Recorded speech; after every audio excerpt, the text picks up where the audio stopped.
My wife stopped speaking to me for weeks. No fights, no explanations, just silence. I thought she was struggling. Turns out she was planning.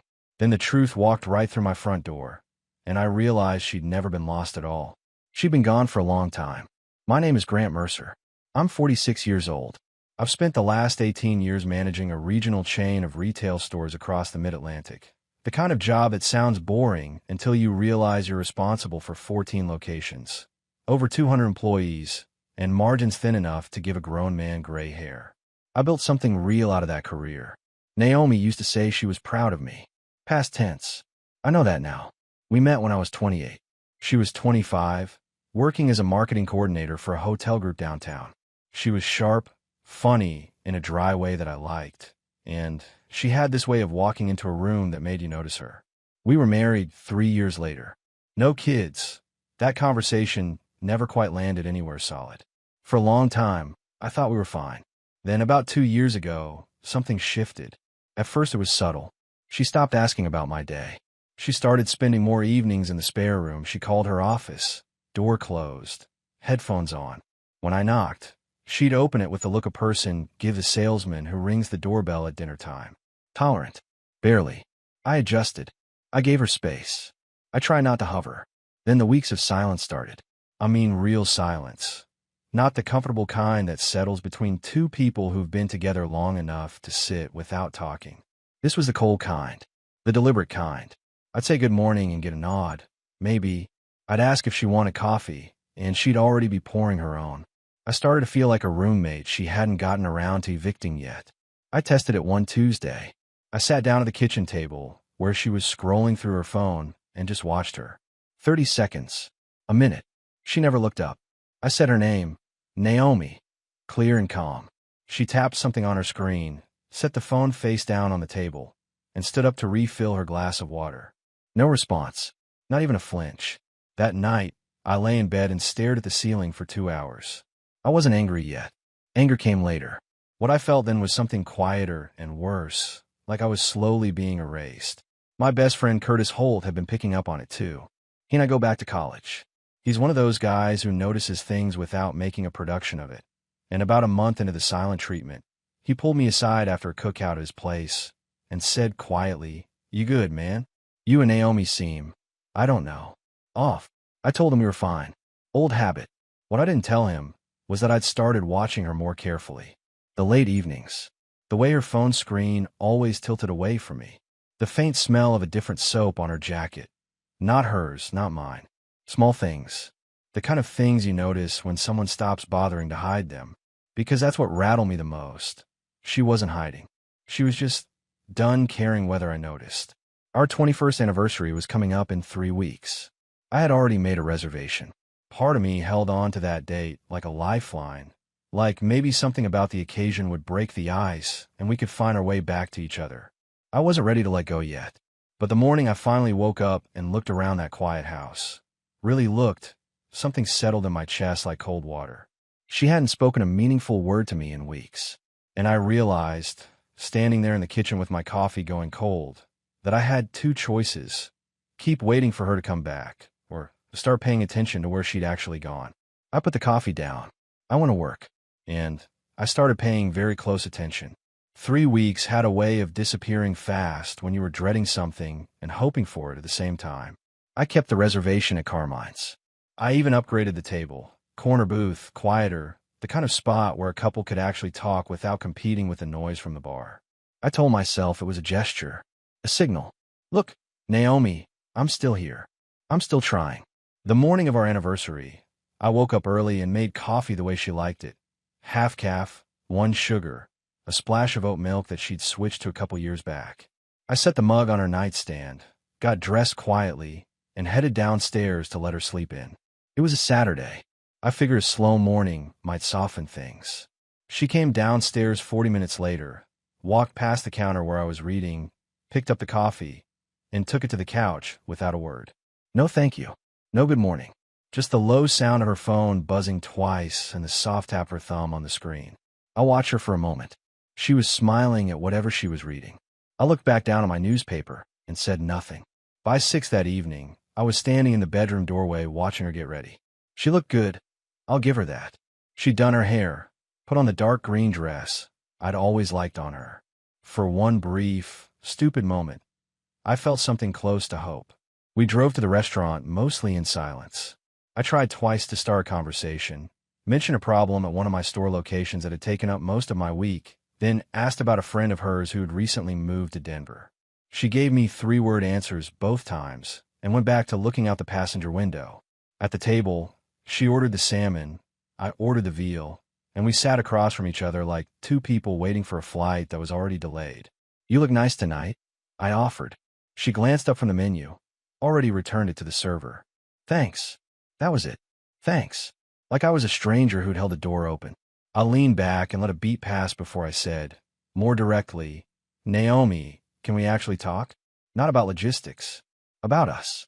About what's been happening in this house for the past 2 months." She set her water glass down and looked at me with an expression I couldn't quite read. Not angry, not guilty. Just tired. "Grant, let's not do this here."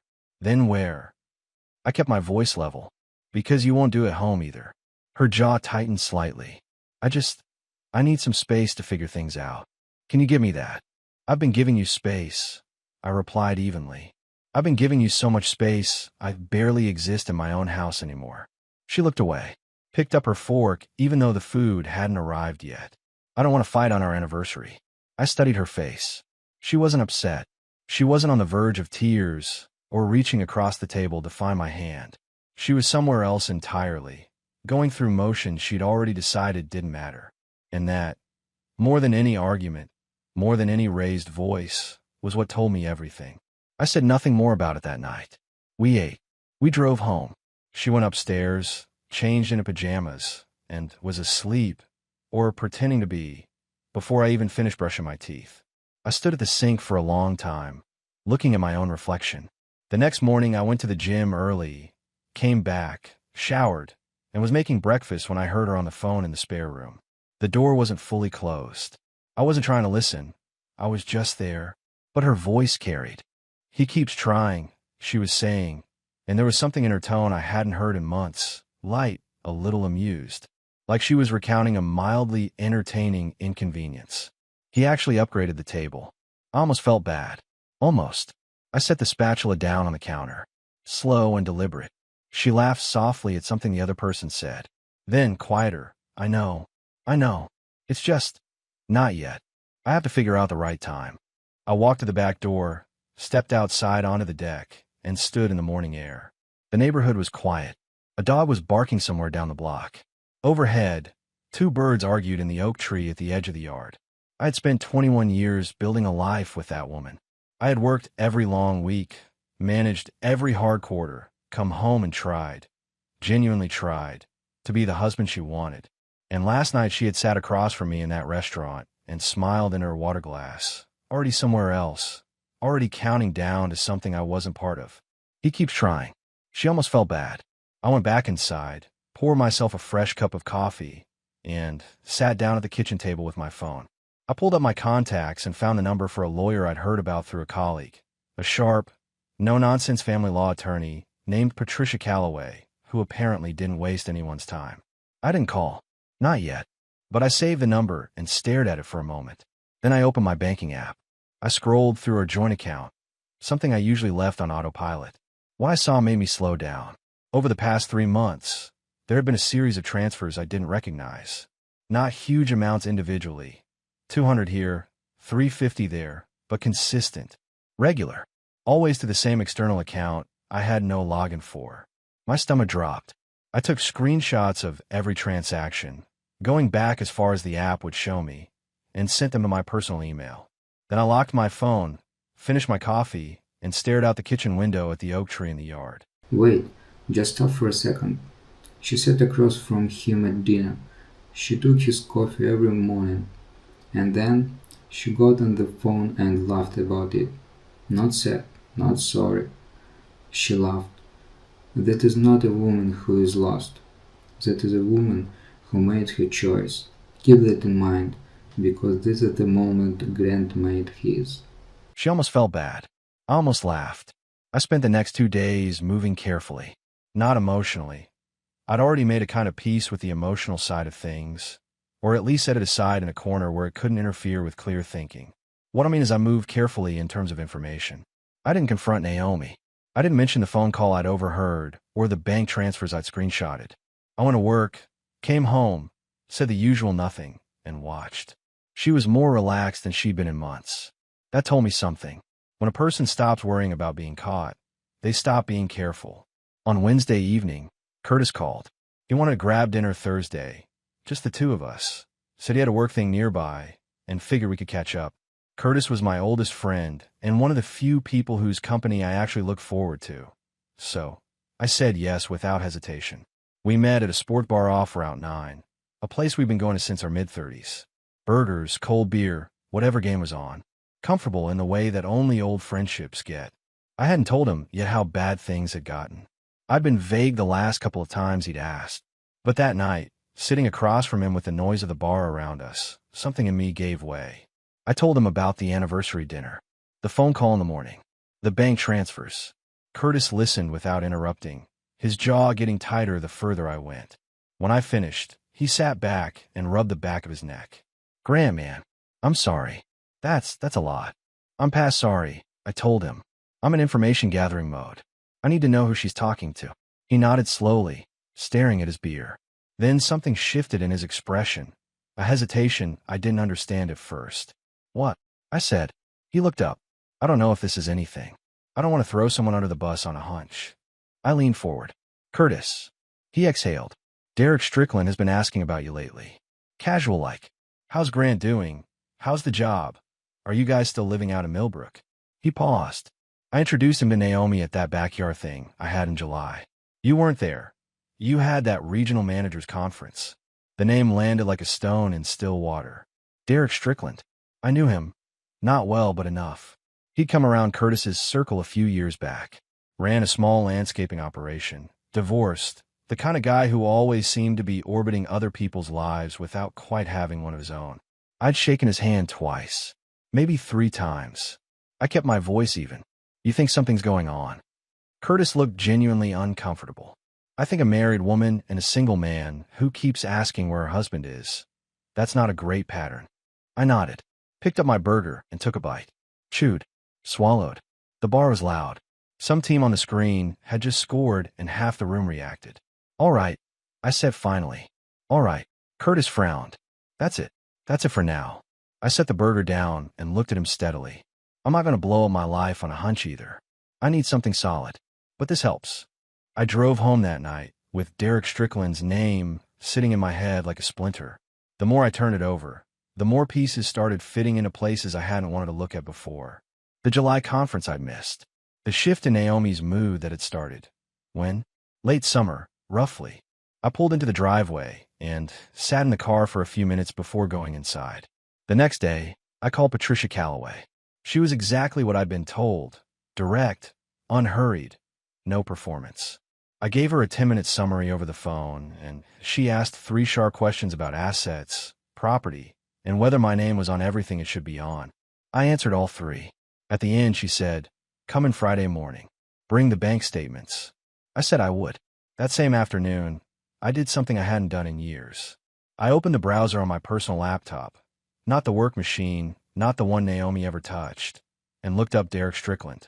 His landscaping company had a basic website, a Facebook page with sporadic posts, and a public Instagram account with about 300 followers. I scrolled back through it slowly. 4th photo from the bottom. A rooftop somewhere, date stamped late August. He had one arm around a woman whose face was turned away from the camera, laughing at something off to the side.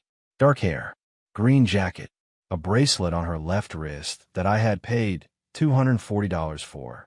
I sat back in my chair. There it was. I closed the laptop and stood up and walked to the window and looked at the backyard for a long time. The oak tree. The patio furniture I'd assembled myself 5 summers ago. The garden bed Naomi had talked about replanting that never got replanted. I didn't feel the way I thought I would. I thought there'd be rage, white hot, immediate. Instead, what came was something colder and steadier. Like a gear finally engaging after spinning loose for months. I had a name. I had a photo. I had a lawyer meeting on Friday. And Naomi had absolutely no idea that the man she'd stopped worrying about had just started making moves she wouldn't see coming. Friday morning, I sat across from Patricia Calloway in her office on the 14th floor of a building downtown, and within 20 minutes, I understood why people talked about her the way they did. She reviewed the bank statements I'd printed without any visible reaction, just a pen moving across a yellow legal pad, numbers being circled, questions being asked in a tone that suggested she'd seen far worse before 9 in the morning. These transfers, she said, tapping one column with the pen cap. Consistent amounts, consistent timing. This isn't impulse spending. Someone helped her set this up. What does that mean for me? I asked. It means she's been planning this longer than you think. And whoever advised her made at least one mistake. They didn't account for the fact that you'd noticed before she was ready. She looked up. How long until your anniversary would have been the natural moment for her to announce she was leaving? I thought about it. A few months, maybe. Patricia nodded. Then you're ahead of her timeline. That matters. She folded her hands. Here's what I need you to do. Don't move money. Don't close accounts. Don't change anything she can see. But open a personal account, just yours, and make sure your direct deposit routes they're going forward. Quietly. This week, I wrote it down. And document everything. Any communication, any absence, any unusual behavior. Dates and times. I nodded. I was already doing that. Walking out of that building, I felt something I hadn't felt in months. Traction. Like I'd been spinning on ice and my tires had finally found pavement. That evening, I got a call I hadn't expected. The number was unfamiliar, but the voice was immediately identifiable. The particular easy confidence of a man who's never had to work too hard for anything. Grant. A pause. It's Derek Strickland. I said nothing. Let the silence stretch. Look, Derek continued, and I could hear him recalibrating in real time. I know this is. I know how it looks. But I think it would be better for everyone if we talked. Like adults. Before things get complicated. I kept my voice completely neutral. How did you get this number? Naomi gave it to me. She thought. She gave you my number. I repeated. Not a question. Just letting him hear how that sounded. He stumbled slightly. She thought it might help if we just clear the air. Derek. I pulled into a gas station, put the car in park, and spoke slowly. I appreciate the call. I really do. I'll keep it in mind. Then I hung up. I sat there for a moment. Then I pulled up my voice recorder app and noted the time, date, and what had just happened. I had no recording of the call. I hadn't been fast enough, but I had a log, and that was something. What I turned over in my mind on the drive home was not Derek, but Naomi. She had given him my number. She had suggested he call me, which meant one of two things. Either she genuinely believed a conversation would smooth things over, or she was testing me, seeing how much I knew, whether I'd react. Either way, it was a miscalculation. The next morning, I was in the driveway washing my truck when a car I recognized pulled slowly up the street. Wendy Palmer, Naomi's closest friend, a woman I'd sat across from at dinner tables for years, who'd been at our wedding, who called Naomi her person. She parked 2 houses down and sat there for a moment before getting out. She walked toward me with the particular energy of someone who has rehearsed what they're going to say and is already regretting it. Grant. Her voice was too careful. Do you have a minute? I turned off the hose and looked at her. Wendy was a decent person. I'd always thought so. And right now she looked like a decent person who had done something she couldn't entirely live with. Sure, I said. Talk. She glanced at the house. Is Naomi out? I said simply. Say what you came to say. She pulled her cardigan tighter despite the mild temperature and finally met my eyes. I've known for a while, she admitted, her voice dropping. About Derek. She told me back in August. I didn't. I told her she was making a mistake. But she didn't listen and she stopped. I should have said something to you sooner. I know that. I don't have a good excuse. I studied her face. She wasn't performing remorse. It was the real kind, the kind that had probably been keeping her up at night. How long has it been going on? I asked. Since July. She looked at the ground. The backyard party at Curtis's. That's where it started. I absorbed that without showing anything on my face. Curtis's party. The conference I'd missed. Derek asking how I was doing, where I was living. Is there anything else I should know? My tone was calm, measured. Winnie hesitated. She has an account. Somewhere. She said it was for starting over. She glanced up. I don't know the details. She didn't tell me everything. I nodded slowly. I appreciate you coming, Wendy. She looked relieved and guilty at the same time. I'm sorry, Grant. For what it's worth. It's worth something, I said, and meant it. She left. I stood in the driveway for a moment, then picked up the hose and finished washing the truck. Everything I was learning was pointing in the same direction. Naomi had a plan, a timeline, and a head start she thought she still had. What she didn't know was that her head start was gone. I was no longer the husband standing in the dark, wondering what had gone wrong. I was the man who'd already turned on the lights. Naomi had no idea. I could see it in the way she moved around the house that week, lighter than she'd been in months, almost relaxed. She hummed while she made coffee. She stayed up later, texting with what I assumed was manufactured casualness. She even suggested we order from the Thai place we both liked, which was the most domestic thing she'd done in weeks. She thought she was in control of the timeline. She thought I was still the man standing in the dark, waiting for her to decide what happened next. It was almost impressive, that kind of confidence. On Tuesday evening, I drove to the bank and opened a personal checking account. Just my name, new routing information, new debit card.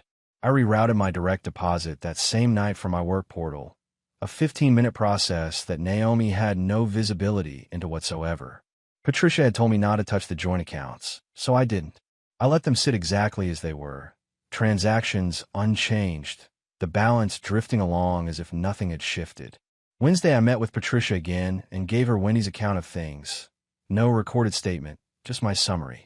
She listened, made notes, and told me the picture was clear enough to proceed when the time came. She also flagged something I hadn't fully processed yet. The external account Naomi had been transferring money into was likely in her maiden name. Check whether she renewed her passport recently, Patricia suggested. Women planning a clean exit often do. I checked that evening. She had. 8 months ago. I sat with that for a while. Thursday passed quietly. I worked late, came home to a dinner Naomi had actually cooked, pasta, which she used to make every Sunday years ago, and ate it without letting anything show on my face. She asked about my week in the tone of someone performing normality, and I answered in kind. We were two people playing house in a place that had already stopped being a home. Friday afternoon, my phone rang. Derek Strickland again. Same number. This time I let it ring. Then I opened my voice recorder, hit the red button, and called him back. He answered on the first ring, which told me he'd been waiting. Derek, I said, keeping my voice easy and unhurried. Sorry I missed you. No problem. He was trying to sound casual, and not quite getting there. I wanted to follow up on what we talked about. Clear the air a little more. I appreciate that, I said pleasantly. So let me ask you something directly. How long? A beat. How long what? How long have you been seeing my wife? The pause that followed was long enough to be its own answer. Grant, it's not. It's complicated. It's not what you're probably thinking. Probably not, I agreed. So tell me what it is. He started to say something about feelings and situations and not planning for things to go this way. And I let him talk. I didn't interrupt, didn't raise my voice, just let him dig the hole deeper while my recorder captured every word. By the end of it, he had confirmed 3 things without quite realizing it. That it had been going on since summer, that Naomi had told him I was basically already checked out of the marriage, and that he had been in our home on at least one occasion when I was traveling for work. That last one hit differently than the others, but I kept my voice level. Thanks for being straight with me, I said when he finished. I'll be in touch. I hung up, stopped the recorder, and saved the file to 2 separate locations. Then I sat in my car in the parking garage and breathed steadily for about 30 seconds. He had been in my house. I drove home. I changed clothes. I grilled steaks in the backyard because it was a decent evening and because doing something with my hands helped me think. Naomi came outside at some point and stood near the door, watching me with an expression that was either guilt or mild curiosity. Hard to tell the difference on a face that had stopped letting you in. Smells good, she said. It'll be ready in 10. I answered without turning around. She went back inside. I flipped the steaks and stared at the flame and thought about everything I had now. A lawyer, a recorded call, bank evidence, Winnie's testimony, a photo from Derek's Instagram, and a passport renewal date that told me exactly when Naomi had decided she was leaving. She had built her plan brick by brick over 8 months. I had built mine in 2 weeks. The following Tuesday, Naomi came to me. Not with a confession. She wasn't there yet. Or maybe she never intended to get there. What she came with was something softer and more calculated, a version of the woman I had married, showing up in the kitchen on a Sunday morning with 2 cups of coffee already poured, sitting across the table and looking at me with eyes that had thawed just enough to be convincing. "Can we talk?" she asked. I set down the section of the newspaper I'd been reading and gave her my full attention. "Go ahead." She wrapped both hands around her mug and looked down at it first, which was a rehearsed move. I recognized it now in a way I wouldn't have 3 weeks ago. Then she looked up. "I know I've been distant," she said quietly. "I know the last few months haven't been. I haven't been easy to be around. And I don't want to lose what we have." I kept my expression neutral and let her continue. "I think we need to try. Really try. Maybe counseling. Maybe just actually talking again. Like we used to." She tilted her head slightly. "I miss you, Grant. I miss us. The performance was good. I'll give her that." Her voice had exactly the right texture of vulnerability, and the part about missing us landed with a precision that told me she knew exactly which door to knock on. A month ago, 2 months ago, those words would have worked on me. I would have reached across the table and taken her hands and told her we could figure it out. But a month ago, I didn't know about the passport, about the account in her maiden name, about Derek Strickland standing in my kitchen. I looked at her for a long moment. Then I said, calmly and without cruelty, "What made you decide to say this today?" Something flickered across her face. "What do you mean?" "I mean, you've had months to have this conversation. You chose today. I'm just curious what changed." Her hands tightened slightly around the mug. "Nothing changed. I've been thinking about this for a while." I nodded slowly, as if considering it. "Okay." She waited for more. When it didn't come, she pressed gently. "So, can we try?" "I think we should take a few days," I said. "Let me think about what that would actually look like." It wasn't a no. It wasn't a yes. It was a door left slightly open, which was exactly what I needed it to be. She couldn't know I was stalling. She needed to believe I was processing, weighing, teetering on the edge of giving her what she wanted. She nodded, relieved, I thought, which confirmed that this conversation had a purpose beyond the words she'd used. She reached across the table and briefly touched the back of my hand. "Thank you," she said softly. "Sure," I replied, and turned back to the newspaper. She left the room. I listened to her footsteps going upstairs, then pulled out my phone and sent Patricia a message.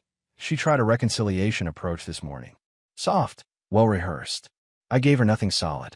Patricia replied within the hour, "Good. Don't engage further. Let her think she made progress.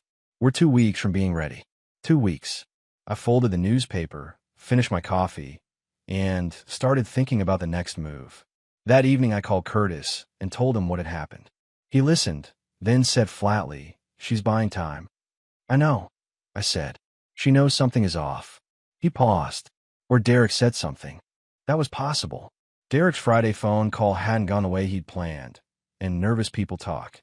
If he'd mentioned our conversation to Naomi, she would have sensed the ground shifting and moved to shore up her position. "It doesn't matter," I said. She bought herself the feeling of progress. I bought myself 2 more weeks to finish what I started. Curtis was quiet for a moment. Then, with something close to satisfaction, "Man, when did you get this calculated?" When she gave me no other choice, I told him. And that was the simple truth of it. The doorbell rang on a Saturday afternoon. I was in the kitchen going through a stack of mail when I heard it. 2 short rings, then a pause, then one more, which was Frank Payne's particular habit and had been for as long as I'd known the man. I set the mail down, straightened my shirt, and went to the door. Frank was 68, broad-shouldered, with the permanent squint of a man who'd spent 30 years working outdoors. Lorraine stood half a step behind him, smaller, composed, wearing the expression of a woman who had spent the drive over rehearsing something she wasn't sure she still wanted to say. They were both dressed like they'd come from church, which told me this visit had been planned. "Frank, Lorraine." I stepped back and held the door open. "Come in." They came in. "I offer coffee." Frank said yes. Lorraine said nothing, just sat at the kitchen table with her hands folded in her lap and looked around the room as if cataloging what was still there. I set 2 mugs on the table, poured my own, and sat across from them. Frank cleared his throat. "We heard from Naomi." He stopped, chose his next words carefully. "She said things between you two have gotten bad, that you've been distant, that she's been trying to work on the marriage, and you've been resistant." I looked at him for a moment. then at Lorraine, then back at Frank. Is that what she told you? I said. Not a question, just giving the words room to sit. She's our daughter, Grant, Lorraine said quietly. We're not here to take sides. We just want to understand what's happening. I stood up, went to my home office, and came back with a folder. I set it on the table between them, without drama, without a word of introduction. Inside, printed screenshots of the bank transfers, a copy of the passport renewal date, the Instagram photo with Naomi and Derek at the rooftop bar, and a printed summary of Derek's phone call, daytime, the substance of what he'd confirmed. Frank picked up the folder. He opened it. His jaw tightened within the first 30 seconds. Lorraine leaned over to see, and I watched the color leave her face. Neither of them said anything for a long moment. Frank set the folder down. He looked at the table. Then he looked at me, and what was in his eyes wasn't the protective anger of a father defending his daughter. It was something older and heavier than that. How long have you known? He asked. Long enough, I said. Long enough to have spoken with an attorney. Long enough to have my finances in order. Long enough to know that the reconciliation she offered me last Sunday morning was about buying time, not saving a marriage. Lorraine pressed her fingers to her mouth. Grant, we had no idea. I know you didn't, I said, and I meant it. Whatever Naomi's failings were, they weren't her parents' fault. I'm not showing you this to hurt you. I'm showing you because you came to me with her version of events, and you deserve the full picture. Frank closed the folder and pushed it slightly away, like he needed the distance. She said you checked out, that you were never home, never present. I manage 14 stores across 3 states. I replied evenly. I've worked hard my entire adult life to provide a good life for this family. My hours aren't always easy, but I have never, not once, stopped showing up for this marriage. I paused. She stopped showing up sometime around last July, when she met Derek Strickland at Curtis's backyard party. The name landed. Frank's expression shifted in a way that told me he recognized it. You know him? I asked. Frank rubbed his face with one hand. He came to her birthday dinner 2 years ago. With Curtis. He shook his head slowly. I didn't like him then. Too familiar. Too interested. He looked up. I should have said something. Frank, I said, this isn't on you. Lorraine had gone very still. When she finally spoke, her voice was thin. What are you going to do? I'm going to proceed with a divorce, I said. I have an attorney. I have documentation. And I'm going to make sure that what I've spent 21 years building is protected. I kept my tone steady. I have a lot of respect for both of you. That doesn't change. But I think you should hear the truth from me directly rather than piece it together later. Frank stood up slowly, like a man carrying extra weight on his shoulders. He reached across the table and shook my hand, firm, deliberate, the handshake of a man who understood what he was acknowledging. Lorraine stood too, and for a moment she looked like she might say something more, but instead she just touched my arm briefly and looked away. They let themselves out. I stood in the kitchen and listened to Frank's truck pull out of the driveway. Then I picked up my phone and texted Patricia. Her parents came by, showed them the documentation. They left without argument. She replied in minutes. Good. That removes one potential complication. Stay the course. I put the phone in my pocket and finished my coffee. One fewer wall to hide behind. Patricia called on Monday, with 2 words that settled into my chest like an anchor dropping. We're ready. I took the afternoon off work, the first time I'd done that in months for something that wasn't a store emergency, and met her downtown. She had prepared the filing documents over the weekend, and she walked me through them with the efficient calm I'd come to rely on. Everything was in order. The asset documentation, the bank transfer evidence, the recorded call with Derek, Wendy's informal testimony, the passport renewal. Clean, thorough, and organized in a way that left very little room for argument. I'll file Tuesday morning, Patricia said. She'll be served within 48 hours of that. I nodded. In the meantime, she continued, I want you to move the savings balance from the joint account to your personal account today. Not the checking. Leave that alone for now. It's the account she monitors. But the savings has a significant balance, and I want it protected before she gets served and has any motivation to drain it. I did it from my phone in the parking garage on my way out. Transferred the entire savings balance, just over $41,000, to my personal account. Clean, legal, and 2 days ahead of anything she could do about it. That evening I came home to an empty house. Naomi was out. I didn't ask where didn't check, didn't care anymore. I made myself a simple dinner, ate at the kitchen table with the news on low, and felt the particular stillness of a man who has done what needed to be done and is now waiting for the machinery to catch up. She came home around 9, set her bag on the counter, glanced at me on the couch, offered a neutral hey that I returned in kind. She went upstairs. I heard the shower run. Normal. Ordinary. The last ordinary evening either of us would have in this house. Tuesday, I was at my desk at 8 o'clock when Patricia's message came through, filed. Server goes out this afternoon. I read it twice, then put my phone face down and went back to work. She was served at 4:17 in the afternoon, according to Patricia's follow-up message. I was in a review meeting for the Eastern District stores when it came through. I read it under the table and set the phone back in my pocket without changing expression. By the time I pulled into the driveway that evening, I already knew what I was walking into. Naomi was in the kitchen when I came through the door, the divorce papers on the counter in front of her, her face a hard, controlled blank that told me she had decided on an approach.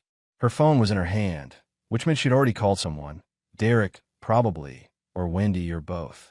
She looked at me and said tightly, "You filed without saying a single word to me." I set my keys on the hook by the door. "You were planning to leave without saying a single word to me," I answered. "I just moved faster." Her eyes narrowed.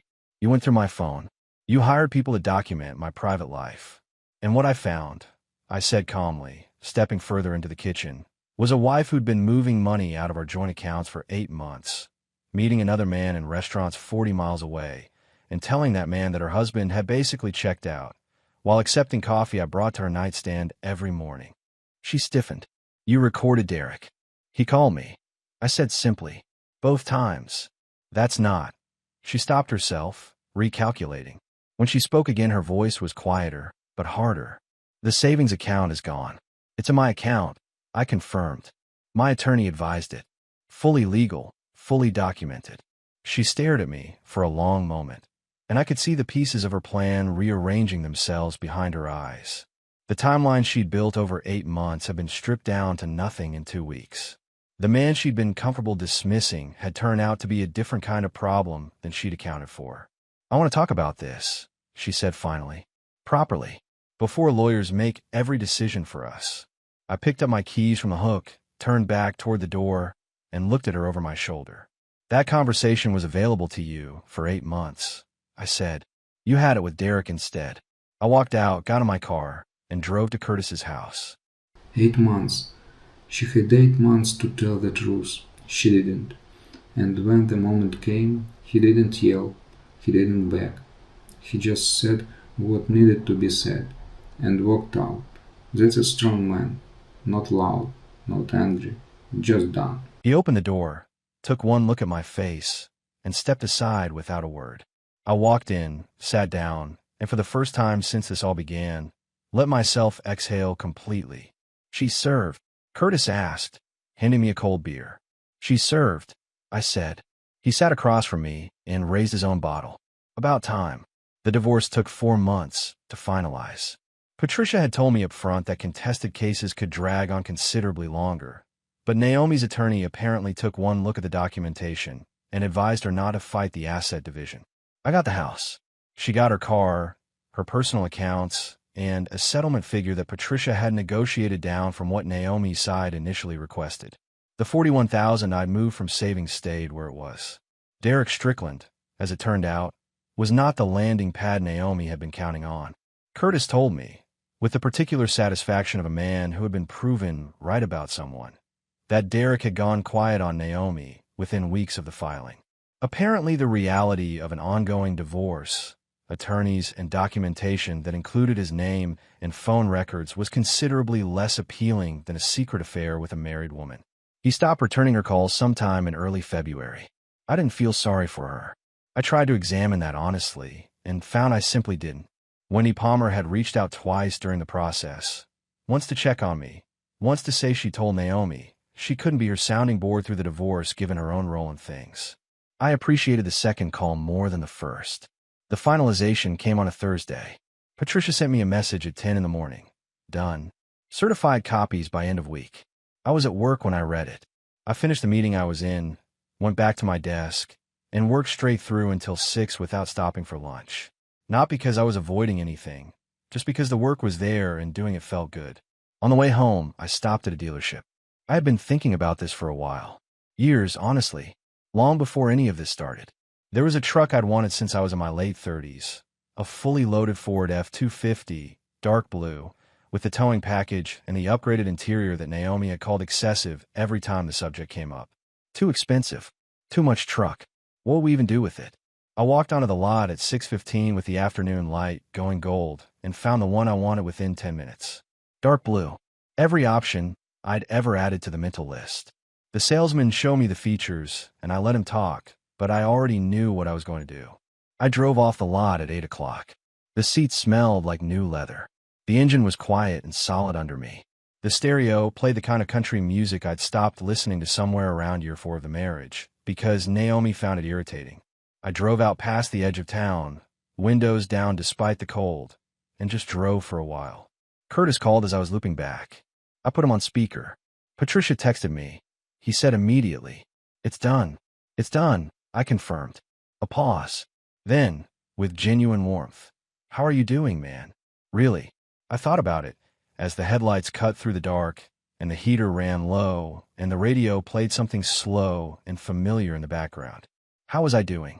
Better than I've been in years, I said. And it was the complete and unqualified truth. Summer came back around the way it always does in Millbrook, humid and unhurried, the kind of heat that settles in by 9 in the morning and doesn't move until after dark. I had the back patio repaved in June, something I've been putting off for 3 years because there was always a reason not to. New furniture too, nothing extravagant, just solid and comfortable, the kind of setup you actually want to sit on in the evenings. The oak tree in the yard had put out more than usual that year, and I spent 2 weekends clearing leaves and didn't mind it at all.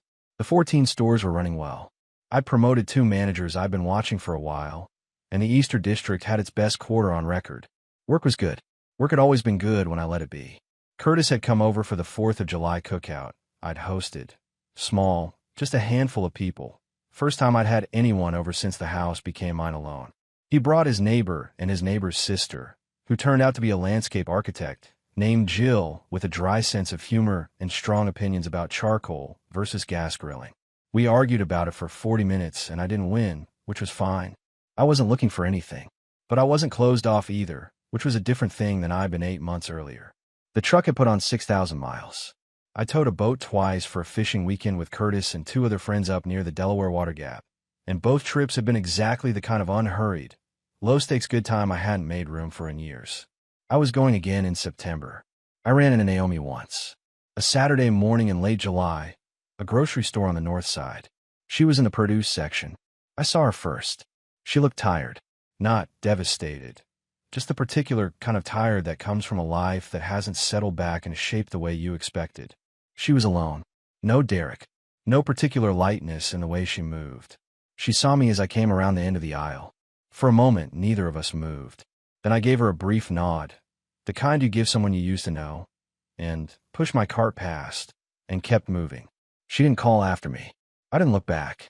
I finished my shopping, loaded the truck, and drove home with the windows down. Back at the house, I put the groceries away, poured a glass of iced tea, and took it out to the new patio furniture under the oak tree. The yard was quiet. Birds moved in the branches overhead. Somewhere down the block a lawn mower started up. 21 years ago, I had built a life around the wrong things, or around the right things in the wrong proportions. Maybe around keeping someone happy who had already decided, somewhere along the way, that my best efforts were background noise. I had been patient when patience wasn't wisdom. I had been quiet when quiet only served a plan. But I had also, when it mattered, known when to move. I drank my tea and watched the light come through the oak leaves and felt, deeply and without performance, like a man who was exactly where he was supposed to be. I picked up my phone and called Curtis to ask about September.